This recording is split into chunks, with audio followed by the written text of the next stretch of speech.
कार्यक्रममा सहभागी सम्पूर्णमा हार्दिक नमस्कार। म लालु चौधरी, श्री जगन्नाथ डेडराज जनता माध्यमिक विद्यालय बर क्षेत्र 5 सुनसरी। एमएस एक्सेलमा आजका विषयवस्तुहरू निम्नानुसार रहेका छन्। पहिलो, कम्प्लिट डेटा भ्यालिडेसन। दोस्रो, कस्टम एडिट कस्टम लिस्ट। तेस्रो, क्रिएट ड्रप डाउन लिस्ट। आज डेटा भ्यालिडेसन कसरी लगाउने, कति प्रकारका डेटा भ्यालिडेसन हुँदा रहेछन्, इनपुट मेसेज कसरी प्राप्त गर्ने, अलर्ट मेसेज कसरी प्राप्त गर्ने भन्ने कुरा आज हामी अध्ययन गर्नेछौँ। र यहाँ मैले केही डेटाहरू राख्नका लागि यहाँ हेडर बनाएको छु।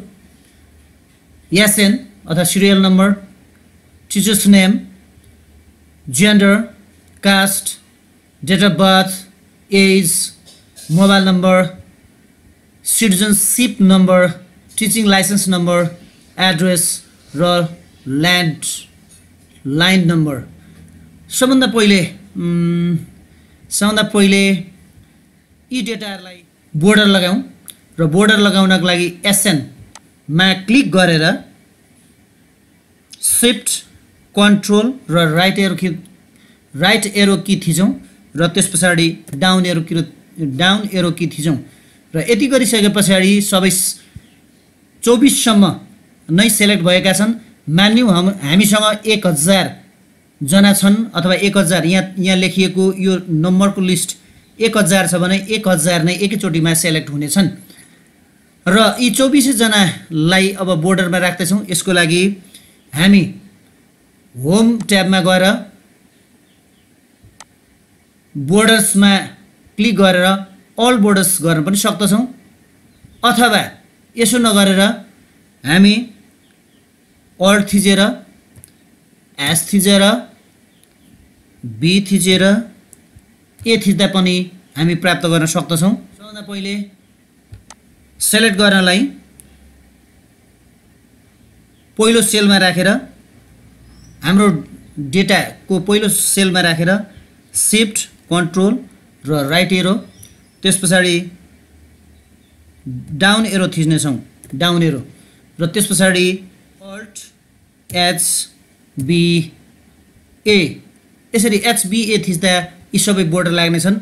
यसो गरे पनि हुन्छ, अथवा हामी होम ट्याबमा गएर अल बोर्डर्समा गएर यहाँ अल बोर्डर्समा क्लिक गर्नेछौँ। अब पहिलो टिचर्स नेम भाटामा पहिलो नाम लेख्दैछौँ, हिरामणि पौडेल। पहिलो नाम मैले एन्ट्री गरिसकेको छ। त्यसरी जेन्डरमा यहाँ ड्रप डाउन छ। यहाँ सुरुमा हामी देख्न सक्दछौँ सूचना लिस्टमा उल्लेखित लिङ्ग नै एन्ट्री गर्नुहोला भनेर हामीले एउटा यहाँ लिस्ट सूचना देखिरहेका छौँ। यहाँ क्लिक गर्ने बित्तिकै एउटा सूचना हामीले प्राप्त गऱ्यौँ। अब लिस्ट हेरौँ के रहेछ। लिस्टमा मेल र फिमेल छ, मेलमा हामीले क्लिक गऱ्यौँ, बस्यो। अब कास्टमा त्यसरी क्लिक गरौँ। कास्टमा पनि अर्को इनपुट मेसेज आएको छ, सावधान लिस्टमा समावेश गरिएकै जात जाति इन्ट्री गर्नुहोला। अब लिस्ट पनि हेरौँ, हामीले ब्राह्मणमा लगाऊँ। अब बथ हामीले लगायौँ। मैले अन्दाजी लगाइरहेको छु, हुन त मलाई थाहा छैन सरको डेट अफ बर्थ कति हो भन्ने कुरा। मैले चाहिँ अन्दाजमा एउटा नमुनाको लागि मात्रै 1970 जनवरी 1 लाएँ मैले। त्यस पछाडि एज, अब एज 70ले भनेपछि 30 वर्ष, 20 वर्ष, 50 वर्ष, 51 वर्ष भएछ। हुँदैले काउन्ट गर्दैन, हामीले त्यसै लेख्दैछौँ। अब त्यसरी मोबाइल नम्बर 98 520 59 790 हाम्रो हेड सर अथवा हिरामणि पौडेलको मोबाइल नम्बर 98 520 59 790 रहेको छ। अब सिटिजनसिप मलाई थाहा छैन, मैले त्यसरी नै र्यान्डमली 1 2 3 4 5 6 7 8 9 9 0 राखिदिएँ। त्यस पछाडि टिचिङ लाइसेन्स नम्बर पनि थाहा छैन, उल्टो मैले राख्ने भएँ 9876543210 यो पनि 10 डिजिटले राखिदिएँ। एड्रेस यहाँ हेर्नुहोस् त, चिन्ता नलिनुहोस्, लिस्टमा समावेश नभएको नगरपालिका पनि एन्ट्री गर्न सक्नुहुन्छ भनेर यहाँ एउटा इनपुट मेसेज आएको छ। इनपुट मेसेज र भित्र लिस्टमा हेरौँ के रहेछ। लिस्टमा चाहिँ बराक क्षेत्र, धरान, रामधुनी, इटरी, इनरुवा, दुहबी हो। यति मध्ये हिरामणि पौडेल हाम्रो हेड सरको एड्रेस भनेको इटेरी हो, त्यसकारण मैले यहाँ इटेरीमै क्लिक गरेँ। अब ल्यान्ड लाइन नम्बर टेन्सन नलिनुहोस्, छैन भने ब्ल्याङ्क नै छोड्नुहोस् भनेर भनेको छ। सरको ल्यान्डलाइन छ छैन मलाई थाहा छैन, तर मैले यसलाई चाहिँ ब्ल्याङ्क नै छोडिदिएँ। यहाँ लेख्दा पनि यसले एन्ट्री लिन्छ। मानिलिउँ हामी लेखौँ 025 5 410001। मैले यसरी यो एउटा एन्ट्री हाल्दिएँ। अब यसले एन्ट्री लियो र यो नम्बर भनेको 025। अब यहाँ 0 आएन, यसका लागि 0 राख्नको लागि हामीले के गर्नु पर्थ्यो होला भन्दा यसलाई हामी सेल फर्मेटमा जाउँ, फर्मेट सेल्स, त्यस पछाडि कस्टममा गएर 0मा क्लिक गरेर माथि 0 आएको छ। अब यहाँ चाहिँ हामी केही शून्यहरू राख्न सक्दछौँ। 2 4 6 8 9 10 वटा 1 2 3 4 5 6 7 8 9 10। अब चाहिँ एन्ट्री गरी हेरौँ। ओके ल, अब यहाँ शून्य आएको छ अगाडि। यसरी शून्य अगाडि ल्याउन सकिन्छ र यसरी यहाँ हामीले डेटा भ्यालिडेसन लगाएका छौँ। अब यसमा पहिलोमा के छ त भन्दा, डेटा भ्यालिडेसनमा पहिलोमा के छ त भन्दा, यदि हामीले बिर्सेर यो यहाँ चाहिँ हिरामणि पौडेल हामीले टेस्टमा लेखिरहेका छौँ, एबिसिडी लेखिरहेका छौँ, तर भुलेर चाहिँ हामीले कथम कदाचित नम्बर लेख्न पुग्यो भने के हुन्छ हेरौँ त। ल, मैले नम्बर राखेँ। अहो, कस्तो मेसेज आयो त हेर्नुहोस् त। यति पनि सही सेन्स छैन कि क्या हो? कसैको नाम नम्बरमा हुन्छ र? हुँदैन। ल, धन्यवाद, सूचनाको लागि धन्यवाद। मैले यसलाई काटेँ। अब यस पछाडि यहाँ भएको ठाउँमा हामीले अर्को नाम लेख्नुपर्ने भयो। अब यसरी अर्को नाम लेख्दा धेरै समय लाग्ने भएकोले मैले चाहिँ यसलाई कस्टम लिस्टबाट नाम लिएको छु र कस्टम लिस्टको लागि मैले पहिले नै भिडियो बनाइसकेको हुनाले त्यो भिडियो हेर्नको लागि मैले अनुरोध गरेँ र अहिलेलाई मैले यसलाई डबल क्लिक गरेर यहाँ चाहिँ अन्य नामहरू राख्ने भएँ। हेर्नुहोस् त कति सजिलो, के लेख्नै नपर्ने।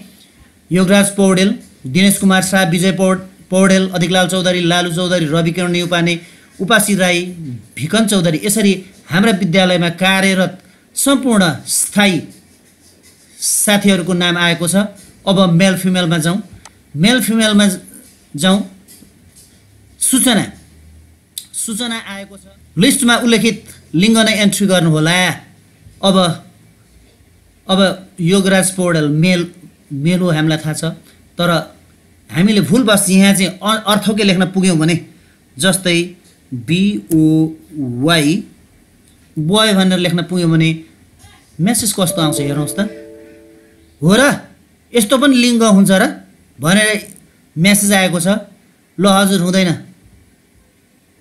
मैले यसलाई पनि क्रस गरेँ। अब लिस्टमै भएको नम्बर मैले राख्ने प्रयत्न गरेँ। मेल, दिनेश कुमार शाह मेल, अर्को विजय पौडेल मेल हो। यसरी अन्य लिस्टमै भएकै अरू कुराहरूलाई यहाँ हामी राख्न सक्दछौँ। त्यसै गरी लालु चौधरी मेल र आवश्यकता अनुसार यहाँ सबैमा लिस्ट छ। हामी आवश्यकता अनुसार सबै खोज्दै लेख्न सक्नेछौँ। अर्को गोपीकृष्ण दङ्गल मेल र यसरी हामी मेल फिमेलहरू लेख्न सक्दछौँ। अब फेरि माथि जाउँ। सावधान, लिस्टमा समावेश गरिएकै जाति एन्ट्री गर्नुहोला भनेर भनौँ। यसले हामीले यसमा जाति हेर्दा योगराज पौडेल, ब्राह्मण, दिनेश कुमार शाह, अदर्स, अर्को विजय पौडेल, ब्राह्मण। अब यो लिस्ट चाहिँ बनाइयो कसरी? यो लिस्ट बनाउनको लागि हामी डेटा भ्यालिडेसनमा यहाँ डेटा भ्यालिडेसन छ। यो डेटा भ्यालिडेसनमा हामी सेटिङमा जानेछौँ। सेटिङमा यहाँ लिस्टमा यहाँ अन्य पनि छन्। यहाँ custom, text length, time, date, list, decimal, whole number, any value भनेको छ। हामी लिस्टलाई छान्नेछौँ। लिस्टमा छानिसकेर यहाँ विभिन्न जातिहरूको नाम लेख्नेछौँ। आवश्यकता अनुसार लिस्ट बनाउनेछौँ। तर एउटा कुरा के बिर्सनु हुँदैन भने कमा राख्न चाहिँ बिर्सनु हुँदैन। त्यसो त मैले यो ड्रप डाउन की कसरी बनाउने भनेर चाहिँ भिडियो बनाइ नै सकेको छ। त्यो भिडियो हेर्नको लागि पनि मैले अनुरोध गरेँ। अब यसलाई एरर अलर्ट कसरी राख्ने यसका लागि हेर्नुहोस् त। मैले स्टप राखिरहेको छु। स्टप यहाँ 3 प्रकारका स्टाइलहरू छन्, स्टप, वार्निङ र इन्फर्मेसन। यदि हामीले स्टप राखेका छौँ भने त्यसको सट्टामा त्यो एन्ट्रीमा भएको अथवा त्यो लिस्टमा भएको लिस्टभन्दा, त्यो ड्रपडाउनमा भएको लिस्टभन्दा हामी अन्य कुरा राख्न सक्दैनौँ। तर वार्निङ र इन्फर्मेसन राख्यो भने चाहिँ हामी राख्न सक्दछौँ। जस्तै वार्निङ हामीले राखेर यसलाई ओके गर्ने बित्तिकै अब हेर्नुहोस् त, यहाँनिर चाहिँ हाम्रो ड्रपडाउनमा दलित, जनजाति के छ होइन। यो लिस्ट बाहेकको अन्य कुराहरू पनि लेख्न सक्दछौँ। जस्तै एकछिन मैले केही लेखेर हेर्ने, यहाँ केही लेखेर हेरौँ।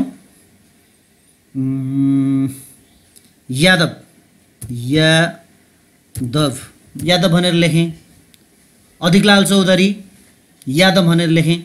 यादव त होइन तर यादव भनेर लेखियो। अब यसलाई बाहिर क्लिक गरी हेरौँ। के यो नेपाल हो र जसलाई जेसुकै गर्ने छुट हुन्छ भनेर चाहिँ मेसेज त आयो। तर यसले अर्को कन्टिन्यू, यदि हो यादव हो भने यस गर्ने, यादव होइन भने नो गर्ने।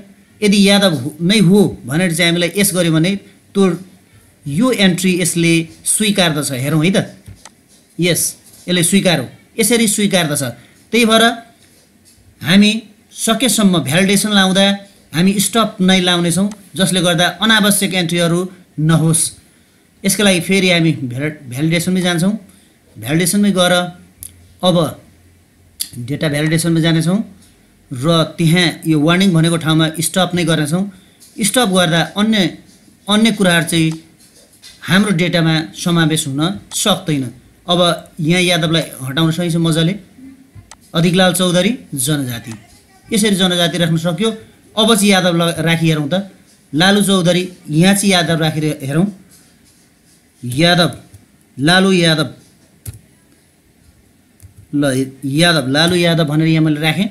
अब यसलाई हेरौँ। के यो नेपाल हो र जसलाई जेसुकै गर्ने छुट हुन्छ भनेर यो मेसेज आयो। भनेको अर्थ जेसुकै गर्न पाइँदैन, यो नेपाल होइन, यो चाहिँ एक्सेल हो, त्यसकारण यहाँ जेसुकै गर्न पाइँदैन भनेर यसले सूचना दियो। ल, सूचनाको लागि धन्यवाद एक्सेल। यसलाई पनि मैले क्लोज गरेँ। अब यहाँ यादव लेख्न पाइएन, यहाँ चाहिँ जनजाति नै लेख्नुपर्ने भयो। लालु चौधरी जनजाति, धन्यवाद। अब त्यसरी अर्को यहाँ जन्ममिति हामीले एउटा एन्ट्री त अघि गरिसकेका छौँ। अब यहाँ मैले मेरै जन्ममिति एन्ट्री गर्ने सोच बनाएँ। यहाँ मेरो जन्ममिति 1973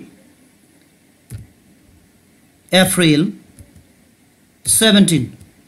ल, मैले आफ्नै यहाँ डेट अफ बर्थ राखेँ। डेट अफ बर्थ राख्दा यसले स्वीकार्छ स्वीकार्दैन? स्वीकार्यो। तर भुलवश हामीले यो 73 नलेखेर यसको सट्टामा हामीले 2004 अप्रिल 17 लेखेको भए के हुन्थ्यो होला? हेरौँ त। अहो, के अचम्म हो यो? 18 वर्ष नै नपुगी कसरी शिक्षक हुनुभयो तपाईँ भनेर मेसेज आयो। हो नि, अब 2004 मा जन्मिएको कोही व्यक्ति शिक्षकको लागि उपयुक्त होला, शिक्षक हुन सक्छ र? ल, यो सुझावको लागि पनि एक्सेललाई धेरै धेरै धन्यवाद। यो हुनै सक्दैन। र मैले यसलाई फेरि क्रस गरेँ र यहाँ मेरो पुरानै जन्ममिति देखिएको छ।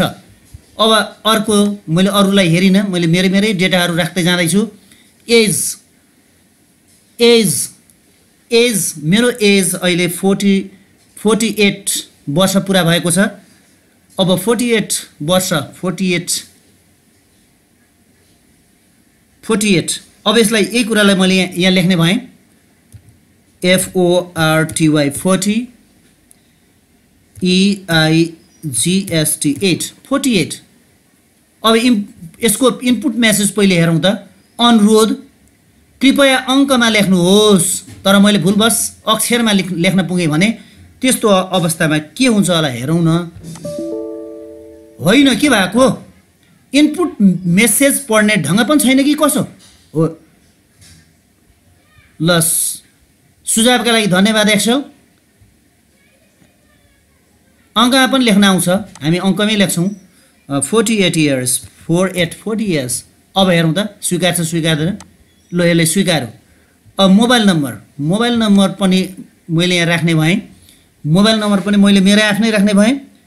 98 4 20 8 0089।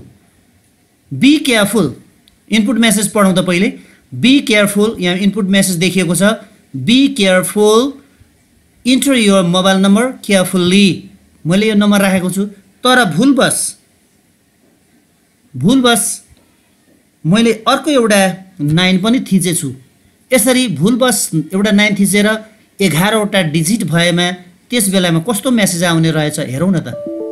अहो, उफ, वायात, आफ्नो मोबाइल नम्बर पनि थाहा छैन? हजुर, थाहा छ एक्सेल, थाहा छ हामीलाई। यसको लागि हामी फेरि अब हाम्रो आफ्नो मोबाइल नम्बर करेक्टली लेख्दैछौँ। 98 4 20 8 0089। अब हेरौँ त।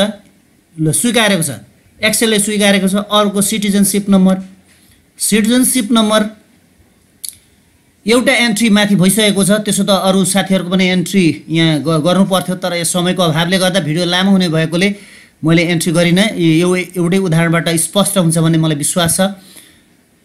यहाँ बनेका सूत्रहरू कसरी आयो त्यो पनि देखाउने छु। अब अर्को हेरौँ।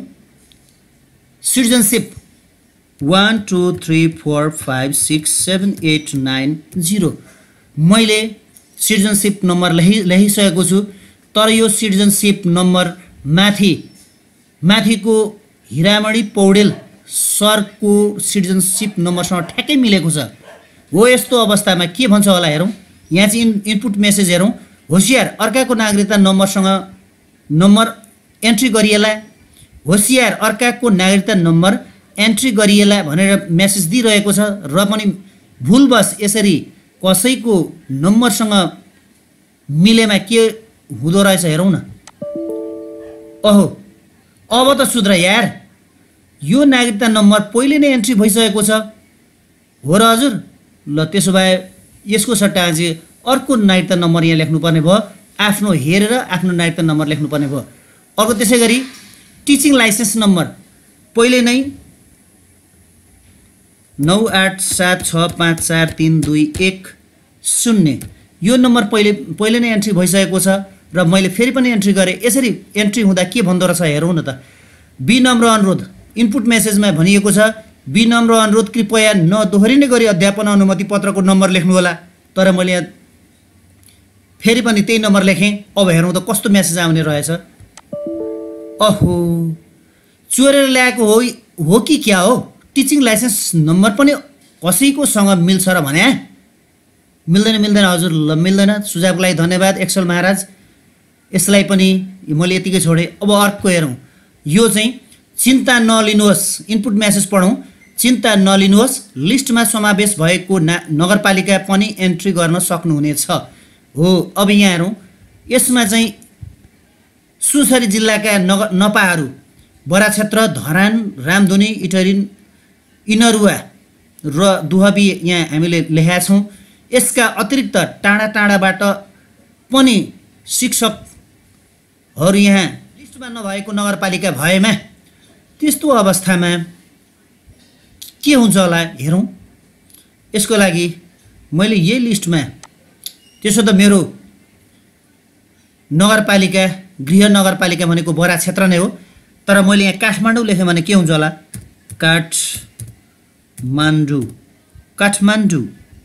काठमाडौँ लेखेँ। अब मेसेज के आउँछ होला हेरौँ। अहो, के गर्नुहुन्छ?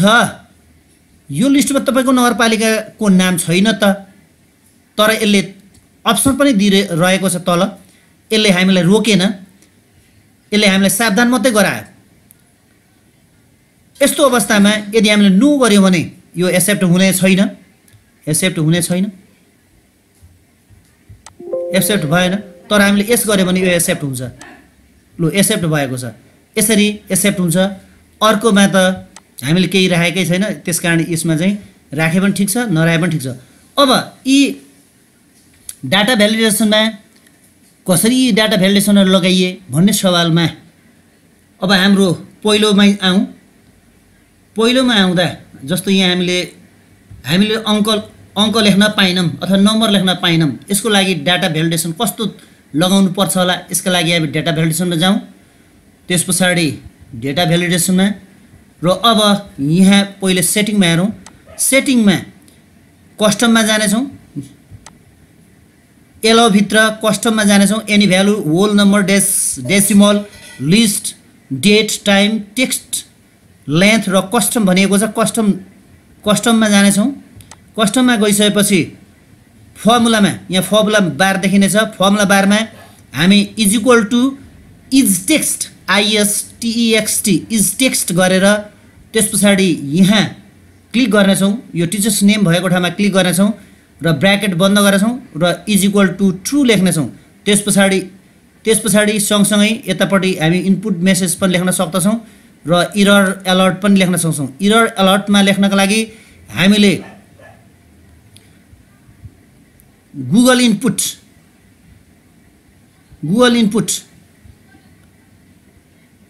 सहयोग लिनेछौँ। यसका लागि हामी यहाँ क्लिक गरेर यहाँबाट Nepali Nepal Google input tools भनेको छ हो, यसबाट हामी लेख्न सक्छौँ गुगलबाट। र त्यस पछाडि यहाँ टाइटल राख्न सक्नेछौँ। यति पनि सेन्स छैन कि क्या हो? तल चाहिँ इरर मेसेजमा कसैको नाम नम्बरमा हुन्छ र भनेर लेखिसकेर हामी ओके गर्छौँ। यति गरिसकेपछि हाम्रो यो डेटा भ्यालिडेसन कम्प्लिट हुन्छ। सेकेन्डका लागि पनि त्यसै गरी डेटा भ्यालिडेसनमा गएर सेटिङमा हामीलाई चाहिने, जस्तै यहाँ लिस्टमा यहाँ धेरै अघि भने जस्तै येलोमा धेरै नै यहाँ डाटा भ्यालिडेसन छन्, जसमध्ये हामी लिस्टलाई सेलेक्ट गर्नेछौँ। लिस्टलाई सेलेक्ट गरिसकेपछि यहाँ अघि फर्मुला थियो तर यहाँ फर्मुला छैन, यहाँ चाहिँ सोर्स छ र सोर्समा मेल फिमेल र आवश्यकता अनुसार हामी अरू पनि लेख्न सक्दछौँ। जस्तै अहिले हेरौँ। अहिले हाम्रो यो लिस्टमा मेल र फिमेल मात्रै छ भने अब यहाँ अन्य कुराहरू पनि थप्न सक्छौँ। यसका लागि हामी डेटा भ्यालिडेसनमा जान्छौँ। डेटा भ्यालिडेसनमा गएर यहाँ मेल फिमेल भएको ठाउँमा अन्य कुराहरू पनि थप्न सक्छौँ। जस्तै यहाँ मैले थप्ने भएँ कमा अदर्स र ओके गरिसकेपछि ओके गर्नुभन्दा अगाडि अन्य मेसेजहरू पनि हेरौँ। इनपुट मेसेजमा यहाँ लेख्न सक्छौँ सूचना लिस्टमा उल्लेखित लिङ्क नै एन्ट्री गर्नु होला। त्यसै गरी इरर अलर्टमा पनि हेरौँ। इरर अलर्टमा हो र यस्तो पनि लिङ्क आउँछ र भनेरमा चाहिँ हामीले लेखिसकेर यहाँ चाहिँ 3वटा मध्ये स्टप नै राख्नु उचित मैले देखेँ र ओके गरौँ। यति गरिसकेपछि यहाँ अर्को पनि यो लिस्ट थपिन्छ, यी अदर्स थपिएको छ। तर यो यो यो अदर्स चाहिँ यो सेलमा मात्रै थपिएको छ, अन्यमा थपिएको छैन। यसमा हेरौँ, यसमा थपिएको छैन। हो यसरी अरूमा पनि थप्नको लागि चाहिँ हामीले अथवा यी माथिबाटै हामीले यो ड्रप डाउन यहाँ क्लिक गरेर त्यस पछाडि डेटा भ्यालिडेसनमा गएर यहाँ चाहिँ यसले के भन्नु भने erase current setting and continue भन्छ। त्यस कारण यो मैले यसलाई इरेज गर्न चाहिनँ। जस हामीले सुरुमै बनाउँदा त्यसरी गर्न सक्दछौँ। र अर्को जाति जनजातिको कुरा पनि त्यसै गरी हो। यहाँ पनि लिस्ट बनाउने काम त्यसै गर्न सक्दछौँ। ड्रप डाउनमा जस्तै हामी डाटा भ्यालिडेसनमा गएर हेरौँ, सेटिङमा सबभन्दा पहिले सेटिङमा जाँदा यहाँ पनि लिस्टमा नै छ। यो लिस्टमा, यसलाई लिस्टमा पहिले सेलेक्ट गरौँ। लिस्ट सेलेक्ट गरेपछि यहाँ सोर्स आउँदछ। त्यसपछि यहाँ आवश्यकता अनुसार ब्राह्मण, क्षेत्री, जनजाति, दलित, अदर्स र अन्य जात जाति भयो त्यो पनि हामी राख्न सक्दछौँ। त्यस पछाडि इनपुट मेसेजमा के लेख्ने, जस्तै यहाँ सावधान लिस्टमा समावेश गरिएकै जात जाति एन्ट्री गर्नु होला भनेर लेखिएको छ भने इरर अलर्टमा पनि हामी त्यसै गरी के यो नेपाल हो र जहाँ जसलाई जेसुकै गर्ने छुट हुन्छ भनेर चाहिँ यहाँ आवश्यकता अनुसार आफूलाई जे इच्छा लाग्छ यो चाहिँ मैले फनी फर्मुला कमसेकम यो बनाउँदा र तपाईँहरूले यो भिडियो हेर्दा अलिकति इन्टरटेन होस्, मजा आओस् भनेर चाहिँ मैले यस्ता शब्दहरू राखेको हो। यस्तो शब्द चाहिँ नराख्नु नै बेस होला, तर यो मजा आओस् भन्ने हिसाबमा मैले फनी अलर्टहरू राखेको छ। यस्तो राख्दा पनि खासै केही फरक पर्दैन। ल यसलाई त्यस पछाडि ओके गरौँ। ओके गरिसकेपछि ल अब त्यसै गरी डेटमा जस्तो यसमा चाहिँ 18 वर्ष भन्दा अब यसका लागि हामीले के गरेका छौँ हेरौँ त। डेटा भ्यालिडेसनमा जाउँ। डेटा भ्यालिडेसनमा यहाँ सेटिङमा हामीले यहाँ डेट यहाँ पनि अघि धेरै अघि चाहिँ हामीले लिस्ट लिइरहेका थियौँ भने यहाँ चाहिँ यो चाहिँ जन्ममिति डेटसँग सम्बन्धित भएकोले डेटलाई छानौँ। डेटलाई छानिसकेपछि बिट्विन यहाँ पनि धेरै छन्। Between, not between, equal to, not equal to, greater than, less than, greater than or equal to, less than or equal to इत्यादि धेरै अप्सनहरू छन् जसमध्ये मैले बिट्विन छाने। र अब यस पछाडि यहाँ डेट 1973, 1943 र 2003 भनेको चाहिँ अहिले 2021 हो र 2000 भन्दा मुनिको मिति र 1943 भन्दा बिचको भन्दा ठुला र 2003 भन्दा साना यहाँ चाहिँ नम्बर हामीले राख्यौँ अथवा जन्ममिति राख्यौँ भने यसले स्वीकार्दछ। त्योभन्दा यता 2003 भन्दा यता अथवा 2004, 5, 6 इत्यादि राख्यौँ भने त्यस अवस्थामा 18 वर्ष नपुग्ने भएकोले त्यस अवस्थामा आउने मेसेज हामी अलर्टमा हेर्न सक्दछौँ। अलर्टमा के अचम्म हो यो 18 वर्ष नै नपुगी कसरी शिक्षक हुनुभयो तपाईँ भनेर चाहिँ यहाँ हामी अलर्ट मेसेज राख्न सक्दछौँ। यसलाई पनि मैले ओके गरेँ। र त्यस पछाडि अब यहाँ यी दुईटा चाहिँ एकै प्रकृतिका छन्। यसमा पनि दोहोरिनु हुँदैन, यसमा पनि दोहोरिनु हुँदैन। यदि दोहोरिएमा चाहिँ कस्तो मेसेज आउने भन्दा हेरौँ। मेसेज आउने कस्तो मेसेज आउने, कृपया नदोहोरिने गरे अध्यापन अनुमति पत्रको नम्बर लेख्नुहोला भनेर भनेको छ यहाँ। अब यसका लागि डेटा भ्यालिडेसनमा जाउँ। डेटा भ्यालिडेसनमा यहाँ पनि अलिकति हामीले सेटिङमा गएर हेर्नुपर्ने हुन्छ। सेटिङमा यसमा पनि फर्मुला चाहिन्छ। यसमा पनि हामी कस्टममा जानेछौँ। कस्टममा गइसकेपछि तल हेरौँ फर्मुला। कस्टममा जाने बित्तिकै त्यहाँ फर्मुला आउँछ is equal to count if गरिसकेर हामीले यो पुरै सेललाई सेलेक्ट गर्दछौँ। पुरै सेललाई भन्दा पनि यहाँ पुरै कोलमलाई नै सेलेक्ट गर्दछौँ। यसको लागि हामी रो हेडिङमा गएर क्लिक गर्नेछौँ र त्यस पछाडि कमा राखेर यो सिटिजनसिपलाई मात्रै सेलेक्ट गर्नेछौँ। इज इक्वल टु 1 राख्नेछौँ। यसको अर्थ यो एकपटक मात्रै आओस्, एकपटक भन्दा बढी आएमा चाहिँ यो मेसेज आओस् भनेर यसो गरिएको। यदि हामी यसलाई अर्कोचोटि गर्न खोज्यौँ भने यसले सबै मेसेजहरू डिलिट गर्न लगाउने भएकोले मैले फेरि गर्न चाहिनँ। यसो गरिसकेपछि डेटा भ्यालिडेसनमा जाने। डेटा भ्यालिडेसनमा गरिसकेर हो यहाँ अब आयो। त्यस पछाडि हामी यहाँको मेसेज यहाँ फर्मुलालाई मैले अहिलेलाई यहाँ डिलिट गरेँ। यो माथि यहाँ पनि धेरै नै लिस्टहरू छन् जसमध्ये हामी कस्टमलाई छानेछौँ। त्यसरी फर्मुला बारमा आइसकेर is equal to count if COUNTIF count if close bracket close, त्यस पछाडि ब्र्याकेट क्लोज गरेर माथि यहाँ एच कलम हेडिङमा आएर कलम हेडिङमा आएर एचको यो एचको टाउकोमा यो एरो राखेर अथवा यहाँ राखेर हामी क्लिक गर्नेछौँ। क्लिक गरिसकेपछि एच कोलन एच आउँछ। यसको अर्थ हो एच पहिलो रोदेखि अन्तिम रोसम्म नै यो सेलेक्ट भएको छ। कमा अब पहिलो सेललाई क्लिक गरौँ। पहिलो सेललाई क्लिक गरिसके पछाडि यसलाई बन्द गरौँ, ब्र्याकेट बन्द गरौँ। त्यसरी इज इक्वल टु 1 को अर्थ एकपटक मात्रै आओस्, एकपटक भन्दा बढी नदोहोरियोस्। अब त्यस पछाडि यसलाई ओके गरौँ। ओके गरिसकेपछि हाम्रो यहाँ तयार भइसकेको छ, डेटा भ्यालिडेसन तयार भएको छ। अब यसलाई दोहोऱ्याएर हेरौँ त के हुने रहेछ। 1 2 3 4 5 6 7 8 9 0 र त्यस पछाडि अब यसलाई एन्टर गरौँ के हुने रहेछ हेरौँ त। अब त सुध्र यार, यो नागरिकता नम्बर पहिले नै एन्ट्री भइसकेको छ। हो यसरी मेसेज प्राप्त गर्न सकिन्छ। मलाई विश्वास छ यो भिडियो हेरेर तपाईहरुले धेरै नै मनोरञ्जनका साथसाथै ज्ञान पनि आर्जन गर्नुभयो होला र सकारात्मक सुझावको लागि अपिल गर्दै मैले आजको भिडियो यही नै समाप्त गर्ने अनुमति चाहे। धन्यवाद।